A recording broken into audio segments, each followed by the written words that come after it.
انداز T V, سوچ آپ کی انداز ہمارا۔ السلام علیکم ناظرین، میں ہوں آپ کی ہوسٹ منائل شیخ ناؤ انف پروگرام کے ساتھ کہ بس بہت ہو گیا، اب بس ہو جانا چاہیے، اب تو ٹیبل ٹاک ہو جانی چاہیے، کیونکہ پوری دنیا کے اندر یہ کانفلکٹ جو اور ہم نہیں چاہتے کہ ہم جو ہے ایٹمی جنگ کی طرف جائیں۔ ہمارے ساتھ گیسٹ میں موجود ہیں پاکستان نیشنل پارٹی کے پریزیڈنٹ راؤ اسد صاحب، اور ہمارے ساتھ موجود ہے پاکستان وائحق پارٹی کے جو ہے انفارمیشن سیکرٹری اشرف احمد صاحب۔ آپ لوگوں کو ویلکم اس شو کے اندر۔ کرنٹ افیئرز چونکہ اب دیکھیے صرف میں پاکستان کی بات نہیں کروں گی، میں انٹرنیشنل لیول کے اوپر بات کروں گی کہ ہم انٹرنیشنل لیول کے اوپر کانفلکٹ تھا ایران کا اسرائیل اور امریکہ کے ساتھ، اور کون سے ممالک پس گئے ہیں، ہمارے خلیجی ممالک بھی اور ساتھ ہی ساتھ اب تو ایشیا کے اندر بھی اور یورپ بھی۔ تو سب سے پہلے راؤ صاحب آپ مجھے بتائیے گا کہ آپ کی پارٹی اور آپ چونکہ ایک پارٹی کے پریزیڈنٹ بھی ہیں، سب سے پہلے جو یہ جنگ سٹارٹ ہوئی اس کے بعد بہت سارے مسئلے مسائل شروع ہو گئے اور ہم جو ہے پاکستان بحران میں آ گئے، مجھے بتائیں کہ کس کروٹ بیٹھے گا؟ بہت شکریہ منالی جی، آپ کا بہت شکریہ۔ دیکھیے ہمیں تھوڑا سا ماضی میں جانا پڑے گا اس جنگ کے اسباب کو جاننے کے لیے، اور اس کا جو پرائمری آبجیکٹ ہے اس جنگ کا 6 مہینے پہلے بھی ہوئی تھی۔ پرائمری آبجیکٹ جو ہے وہ بیسیکلی وہ رجیم چینج تھا۔ اب وہ جتنا مرضی کہیں کہ یہ ہمارا آبجیکٹ تھا کہ ایٹمی ہتھیار ہیں یا کوئی اور وجوہات ہیں، لیکن پرائمری آبجیکٹ رجیم چینج کا ہی تھا۔ اب ہوا یہ کہ یہاں امریکن کی اور اسرائیل کی انٹیلیجنس فیلئر ہے یہاں۔ انہوں نے جو توقعات رکھی تھی، بیسیکلی میں آپ کو بتا دوں کہ ان کو جو ان کے پاس اطلاعات تھی یا ان کو جو گمان تھا وہ یہ تھا کہ جیسے ہی امریکہ اور اسرائیل ایران پہ حملہ کریں گے تو لوگ بڑی تعداد میں سڑکوں پہ نکل آئیں گے جو اپنی حکومت سے، ایران کی حکومت سے نفرت کرتے ہیں۔ ان کو یہ اطلاعات دی گئی تھی کہ عوام جو ہے ایران کے لوگ اس موجودہ رجیم سے، خامنہ ای رجیم سے تنگ ہیں، ناراض ہیں، اور جیسے ہی آپ آئیں گے تو لوگ آپ کو مسیحا سمجھیں گے اور بس آنن فانن جو ہے لوگ سڑکوں پہ آئیں گے اور جو ہے رجیم چینج ہو جائے گی اور حکومت ٹوپل ڈاؤن ہو جائے گی۔ تو یہ ایک بہت بڑا انٹیلیجنس فیلئر ہے، اور جو اطلاعات ان تک گئی تھی وہ ٹھیک نہیں تھی۔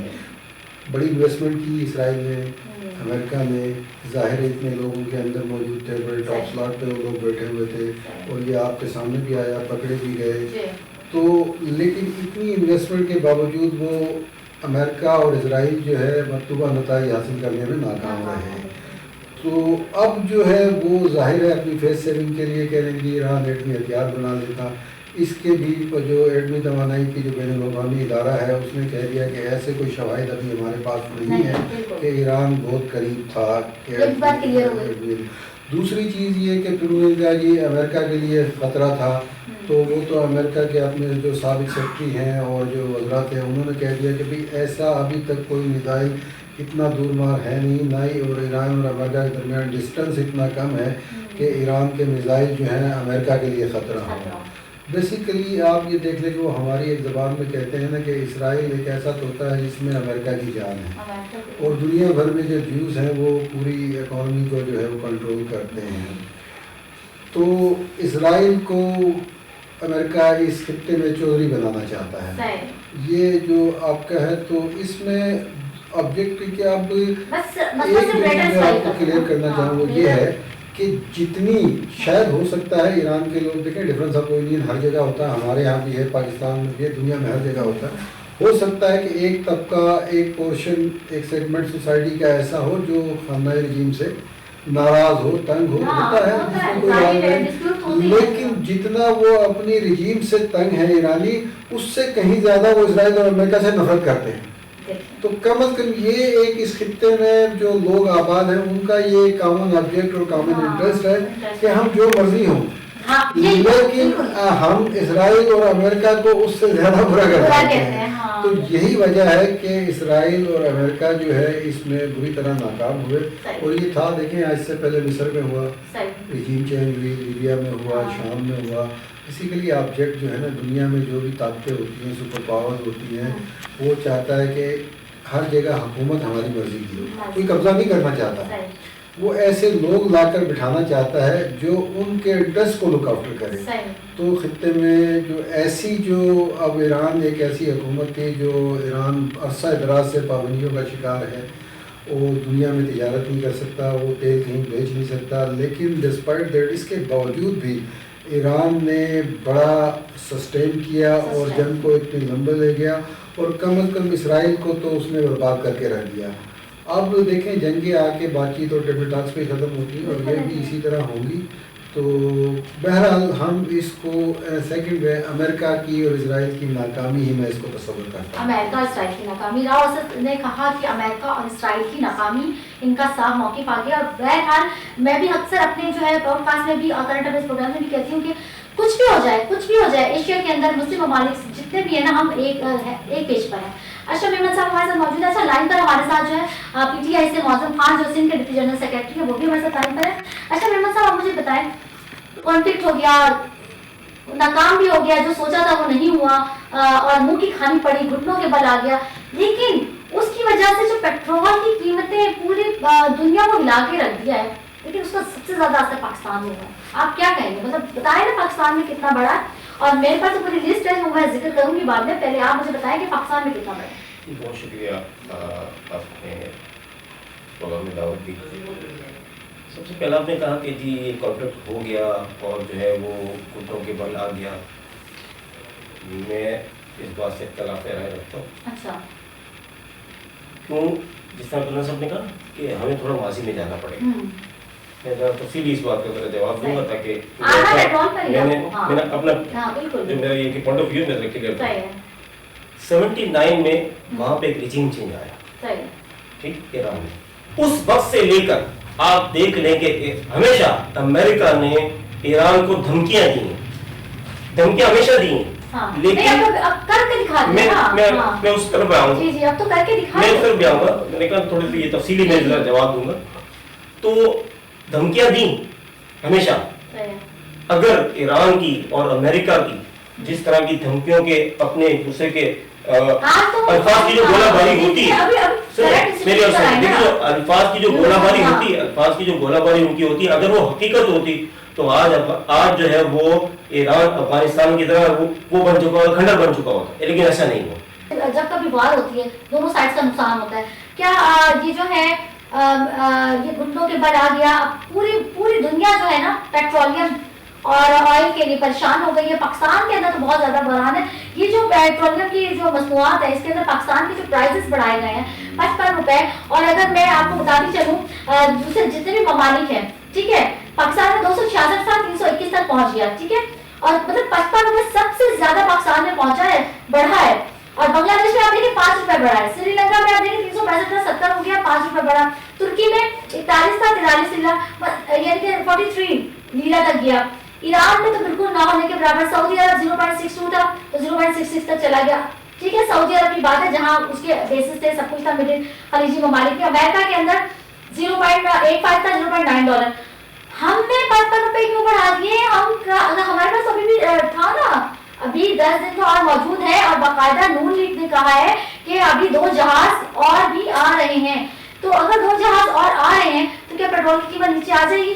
تو 55 روپے اتنی بڑھ رہی ہے, کیا واپس نیچے آئیں گے ہم لوگ کے لیے؟ اور پوری دنیا ایران امریکہ جنگ چل رہی ہے, بحران پاکستان میں. بتائیں مجھے پھر ہم نے پاکستان نیشنل پارٹی سے بھی اس کا موقف لینا ہے. جی معظم خان صاحب بتائیں. دیکھیے ہم ایران کے ساتھ براہ راست کے ثقافتی جغرافیائی اور مذہبی رشتے میں فرق ہے, اور وہاں کی جنگ کے مسائل سے ہم براہ راست متاثر ہوتے ہیں, اور یہ ہم نے افغانستان جنگ میں بھی بھگتا ہے اور ابھی تک بھگت رہے ہیں. دنیا میں کہاں بڑھی ہے معظم خان صاحب؟ 5 روپے بڑھی ہے. کہاں لوگ چلا رہے ہیں پاکستان کے لوگ, اور پتہ اس کی وجہ سے ہماری تمام سپلائز جو ہے اثر انداز ہوں گی, ہماری فوڈ اثر انداز ہوگی, ہر چیز کے ریٹ جو ہے وہ بڑھ جائیں گے اور قیمتیں بڑھ جائیں گی. ہمارے ملک میں دیکھیے 30% انہوں نے بڑھا دی ہے, جس کا براہ راست اثر ہمارے جو غریب عوام ہے بالکل بالکل جو مہنگائی ہے اس پر جو بے روزگاری ہے, مزید بے روزگاری آئے گی اس ملک میں. اچھا راؤ صاحب آپ مجھے بتائیے گا کہ معظم خان صاحب نے تو کہا کہ ہم نے PTI نے تو اس کو مسترد کر دیا ہے. آپ بتائیں, آپ اس پرائزز کے بہت زیادہ بحران پاکستان میں کرتے ہیں. دیکھیے بہت ساری باتیں ہیں, میمن صاحب نے بھی کی, معظم صاحب نے بھی کی. میں پارشلی ایگری کرتا ہوں معظم صاحب سے. ملک ہمارا ہے, یہ نہ پرائم منسٹر کا ہے, نہ کسی جنرل کا ہے, نہ کسی جج کا ہے, نہ میرا ہے, یہ کسی کی جاگیر نہیں, یہ 24 کروڑ لوگوں کا ملک ہے. اور کوئی بھی جمہوری قوت, جمہوری سوچ رکھنے والے سیاستدان ہو یا جماعت ہو, تو کبھی بھی پرائس ہائکنگ کو سپورٹ نہیں کرتے. پہلی بات تو یہ ہے. اچھا, اب آپ کے کچھ سوالوں کے لاجیکل جواب بھی ہونی چاہیے. بہت ساری چیزیں دیکھیں, ہم جذباتی باتیں بہت کرتے ہیں, بٹ ہماری ایک جو ہے نا لاجیکل اپروچ ہونی چاہیے, اور ہمیں ہمیشہ مثبت اپروچ کے ساتھ آگے بڑھنا چاہیے. پرائم منسٹر نے جو اقدامات کیے یہ اونٹ کے منہ میں زیرہ کے برابر ہیں. میں سب سے پہلے پرائس ہائک کو ہی وہ کر دوں کہ یہ جو اقدامات ہیں یہ اونٹ کے منہ میں زیرہ کے مترادف ہے. اب میں یہ نہیں کہتا کہ پرائس ہائک کے, ظاہر ہے جب جنگیں ہوتی ہیں تو آس پاس کے خطے اور آس پاس کے ممالک اور ریاستیں متاثر ہوتی ہیں, اس میں کوئی دو رائے نہیں ہے. میں آپ کی بات کا بڑا تفصیلی جواب دوں گا, لیکن جو مجھے تکلیف ہے بحیثیت پاکستانی, بحیثیت ایک سیاسی جماعت کے سربراہ ہونے کے ناطے, اور یہ تکلیف آج سے نہیں, یہ 78 سال سے ہے کہ جب بھی بوجھ آتا ہے, جب بھی قربانی مانگی جاتی ہے تو عوام سے مانگی جاتی ہے, لوگوں سے مانگی جاتی ہے. پاکستان کی ایلیٹ چاہے وہ پولیٹیکل ایلیٹ ہے, چاہے وہ مذہبی ایلیٹ ہے, چاہے وہ جوڈیشری ہے, چاہے وہ ملٹری اسٹیبلشمنٹ ہے, چاہے وہ سول بیوروکریسی ہے, یا دیگر mafias, land mafias, sugar mafias, stock mafias, وہ کبھی قربانی نہیں دیتے. میرا سوال یہ ہے کہ سب سے پہلے آپ سرکاری سطح پر پیٹرول ختم کریں, مفت پیٹرول دینا بند کر دیں, مفت بجلی دینا بند کر دیں. جو 8 لاکھ روپے, 10 لاکھ روپے, 15 لاکھ روپے تک پینشن لیتے ہیں, آپ اس کو فریز کریں. 2 لاکھ سے زیادہ پینشن نہیں ہونی چاہیے. 200,000 از سفیشینٹ فار دیٹ, ایک بندے کی گزارے کے لیے, بیڈ اینڈ میڈل کے لیے. جب مزدور کی مزدوری, میں آپ کو ایک بات بتا دوں, پچھلا جب بجٹ آیا تھا تو ہمارے وزیر خزانہ نے بڑی بے شرمی اور ڈھٹائی کے ساتھ یہ بات کی کہ ہم نے مزدور کی اجرت اس لیے نہیں بڑھائی کہ ہمیں کاروباری لوگوں کے تحفظات تھے کہ اجرت بڑھا دیں گے. تو یہ انتہائی شرمناک اسٹیٹمنٹ تھی کہ جب مزدور کی مزدوری بڑھانے کی بات آتی ہے, جب پینشنر کی پینشن بڑھانے کی بات آتی ہے, جب غریب کو ریلیف لینے کی بات آتی ہے, تو سارے مسائل جو ہے حکومت کو نظر آ جاتے ہیں کہ جی ہم نے قرضے ادا کرنے ہیں, ہم نے یہ کرنا ہے, ہم نے وہ کرنا ہے. انہوں نے بلینز آف روپیز 26ویں اور 27ویں ترمیم پہ اربوں روپیہ خرچ کر دیا. انہوں نے پارلیمنٹ میں بیٹھ کر, میں آئی ڈونٹ ریسپیکٹ پاکستان کے پارلیمنٹ, وہ ہمارے ہیں نہیں, ہم ان کو اپنا سمجھتے ہی نہیں, کیونکہ they are facilitating each other, accommodating each other. یہ ایک دوسرے کو فیسلیٹیٹ کرتے ہیں, ایک دوسرے کو یہ کرتے ہیں. اور انہوں نے کبھی ججوں کی تنخواہ بڑھ رہی ہے, کسی نے اعتراض نہیں کیا. پارلیمنٹرین کی سیلری بڑھی, کسی نے اعتراض نہیں کیا. وزراء کی مراحت بڑھی, کسی نے اعتراض نہیں کیا. کوئی ایک قوم کا درد رکھنے والا 1000 کے قریب پاکستان میں قومی اسمبلی میں, صوبائی اسمبلیوں میں اور سینٹ میں 1000 سے زائد اراکین ہیں, اور صاحب کسی ایک نے بھی اٹھ کے آبجیکشن نہیں کیا کہ میں یہ نہیں لیتا. کسی نے ایک نے بھی والنٹری نہیں کیا کہ جی ہم یہ اضافہ نہیں لیتے. کسی ایک جج نے بھی اپنی پینشن سے وڈرا نہیں کیا, کسی ایک جج نے بھی اپنی بجلی کے مفت یونٹ سرنڈر نہیں کیے, کسی نے بھی نہیں کیے. تو یہ ایک المیہ ہے. لیکن پھر میں کہوں گا پاکستان کو ایک مضبوط نظام کی ضرورت ہے, اور پاکستان میں یہ موجودہ رجیم تو چھوڑے, نہ کوئی جنرل ٹھیک کر سکتا ہے, نہ کوئی پولیٹیکل پرائم منسٹر ٹھیک کر سکتا ہے, نہ آسمان سے آ کے فرشتے ٹھیک کر سکتے ہیں, کوئی نہیں ٹھیک کر سکتا. کیونکہ یہ these people are beneficiary, every one is enjoying their facilities, beneficiary ہے نا. مفت کی گاڑیاں, مفت کا پروٹوکول, مفت کی چیزیں, مفت کا داخلہ, یہ شیئرنگ از کیئرنگ, یہ آپس میں کوئی نہیں کر سکتا. اس میں صحیح معنی میں جب ایک ٹرو پاکستانی, ایک سچا پاکستانی, ایک اچھا محب وطن بہادر حکمران آئے گا, لیٹ می کمپلیٹ, آئدر وہ جنرل ہو یا کوئی سویلین ہو, وہ جس کے اندر قوم کا درد ہوگا, جس کا تعلق مڈل کلاس سے ہوگا, جس کو ان تکالیف کا پتہ ہوگا, وہ آگے ٹھیک کرے گا. یہ کہتے ہیں نا کہ غریبوں کی ہمیں احساس ہے, ہم نے 120 نہیں 55 بڑھائے, میں کہتا ہوں 200 بڑھائیں, لیکن اپنی مراد ختم کریں. اگر ان کو احساس اس دن ہوگا جب پرائم منسٹر اور یہ جو ایلیٹ ہے ان کو ہم 80 گز کے کسی کوارٹر میں بند کر دیں اور 50,000 روپے مہینہ دیں, یہ 6 مہینے تو بہت ہے, 6 دن میں ان کو پتہ چل جائے گا کہ عوام کی کیسے گزارا کر رہی. یہ تو ایک جو بات ہے وہ میں کروں. اب آتے ہیں بات, میمن صاحب نے کہا جی کہ ایران میں ایک شیعہ رجیم, لیکن we should not be emotional, ہمیں اس کو مذہب کی طرف بالکل نہیں لے کے جانا چاہیے. اب آگئی بات ہم شیعہ کے عقائد اور یہ وہ 1979 سے پہلے جماعت اسلامی میں بڑی تعداد شیعہ کی. 80s کی دہائی میں خرم مراد صاحب لاہور کے امیر تھے, وہ شیعہ تھے, جماعت اسلامی لاہور کے امیر تھے. سید خرم مراد جماعت اسلامی کے لاہور کے امیر تھے, وہ شیعہ تھے. 79 سے پہلے ایک بہت بڑا اماؤنٹ جو ہے وہ جیسے چندہ اور ڈونیشن کی بد میں آتا تھا, وہ جماعت کو آتا تھا, ملک کی دیگر مذہبی جماعتوں کو آتا تھا. اب میں بات کر, اب وہ ہوا کہ 79 کے انقلاب کے بعد تحریک نفاذ فقہ جعفریہ وجود میں آ گئی. وہ جو سارا حلوہ آتا تھا وہ بند ہو گیا, اور اس کے بعد یہ فرقہ واریت کی آگ شروع ہو گئی. یہ بیسیکلی حلوے کی جنگ ہے. ہم مسلمان دنیا, وہ کہتا ہوں اسلام دنیا کا بہترین مذہب, مسلمان دنیا کے بدترین لوگ. کتنے سال بعد کربلا ہو گیا تھا, کتنے سال بعد ہو گیا تھا آپ صلی اللہ علیہ وسلم کے, کتنے صحابی زندہ تھے. بنو ہاشم اور بنو امیہ کے درمیان جو اختلاف تھا وہ اسلام سے قبل جو مکہ ہے, مکہ میں پہلے بھی حج ہوتا تھا, لوگ آتے تھے, حج نہیں بھی ہوتا تھا تو لوگ زیارت کے لیے آتے تھے.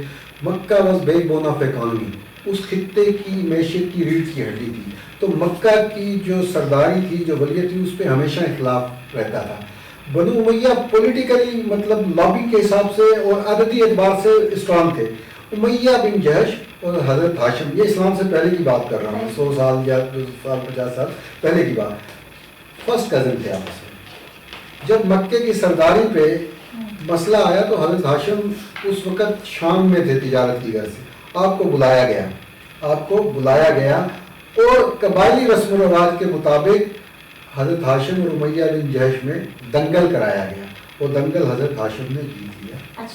اور اس دنگل ہارنے کی بنیاد پہ بنو امیہ نے 100 اونٹ بھی جرمانے میں دیے. جو افغانستان میں روس آیا تو ہم نے کہا کہ نہیں یہ امریکہ کی نہیں ہماری جنگ ہے, اور ہم نے ایک قوت کھڑی کی طالبان, یہ آپ کے سامنے ہے, اور طالبان ہم نے کھڑی کی, اور ہم نے 10-12 سال ان کو لگاتار یہ دکھایا کہ یہ جنت ہے, یہ جہاد ہے, یہ وہ ہے, یہ وہ ہے. 12 سال ہم نے تبلیغ کی, اور جب مشرف صاحب آئے انہوں نے فوراً ایک یو ٹرن کیا کہ نہیں جی یہ تو جہاد نہیں, یہ تو دہشت گردی ہے.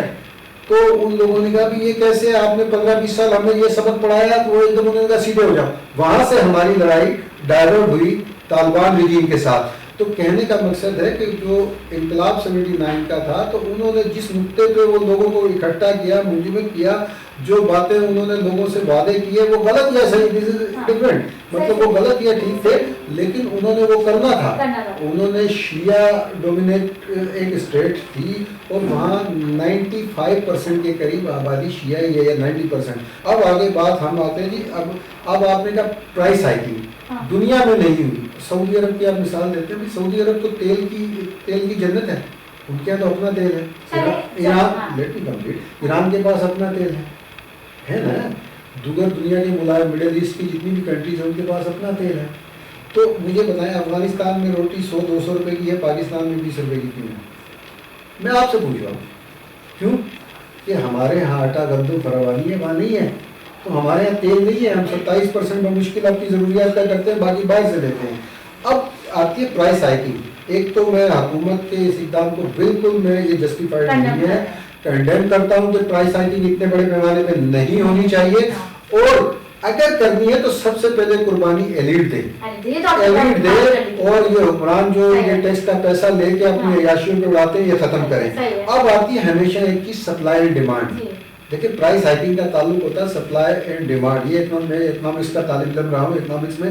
اب آپ کے پاس مارکیٹ میں ایک مثال دوں کہ آپ صبح سبزی منڈی جاتے ہیں اور مارکیٹ میں 10 ٹرک ٹماٹر کے آئے ہوئے ہیں اور 200 خریدار موجود ہیں, تو پرائس کہاں ہے؟ ایک چیز کو خریدنے کے لیے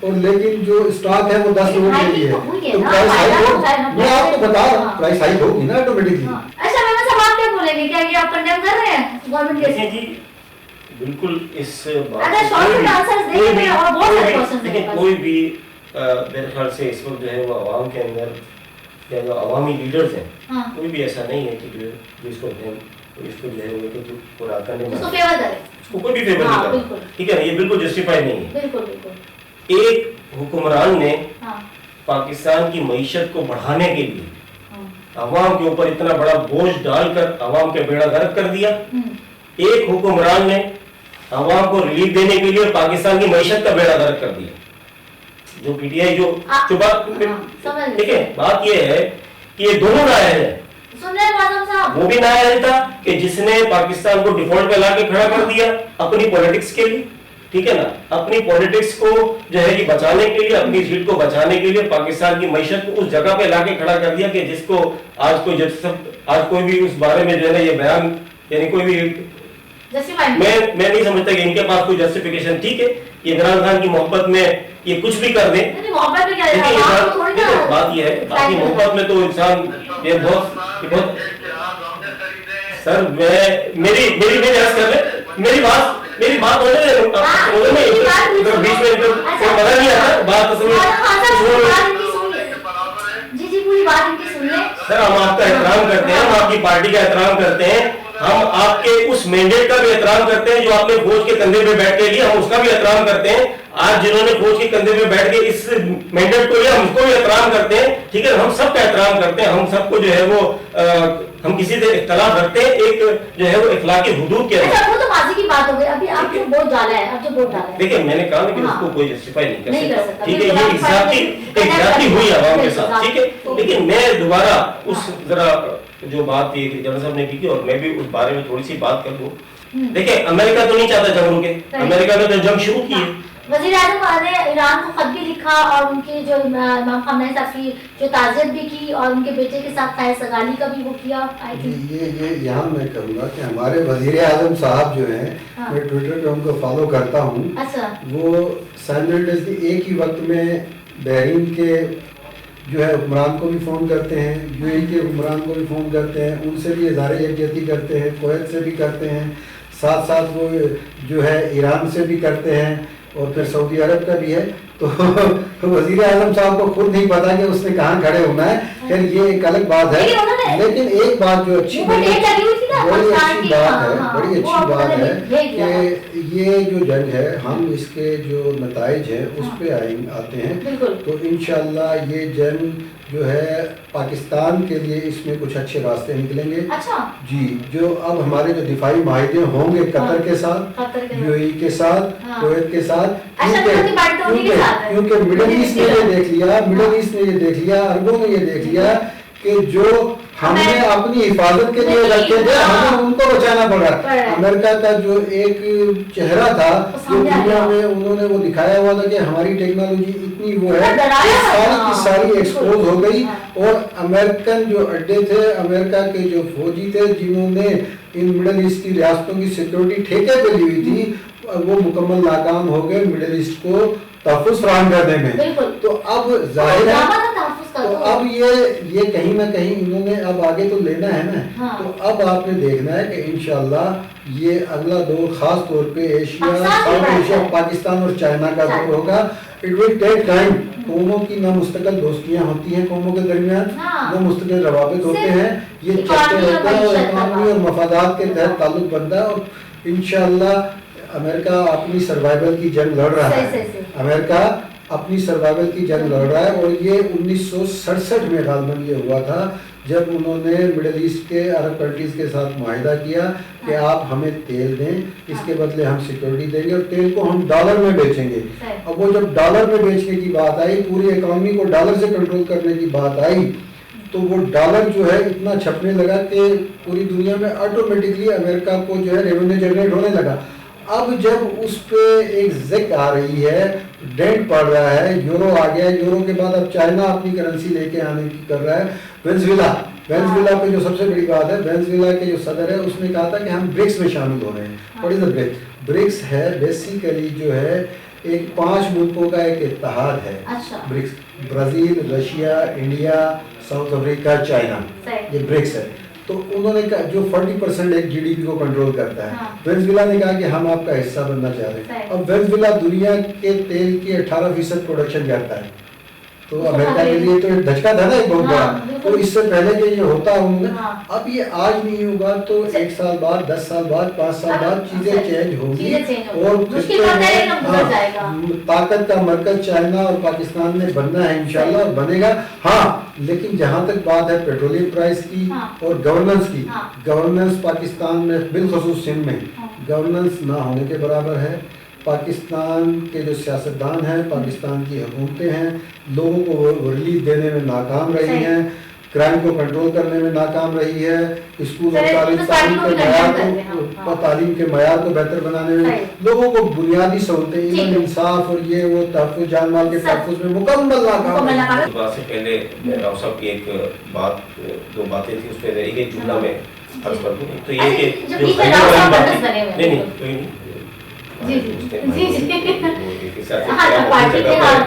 اختلافات جو مہذب بندار میں ہونا چاہیے، یہ جمہوریت کا حسن ہے، اس میں کوئی بات. دیکھیں جو حلوے والی بات کی 100% جماعت اسلامی کے لیے ان کی حلوے والی بات سے ایگری کرتے ہیں.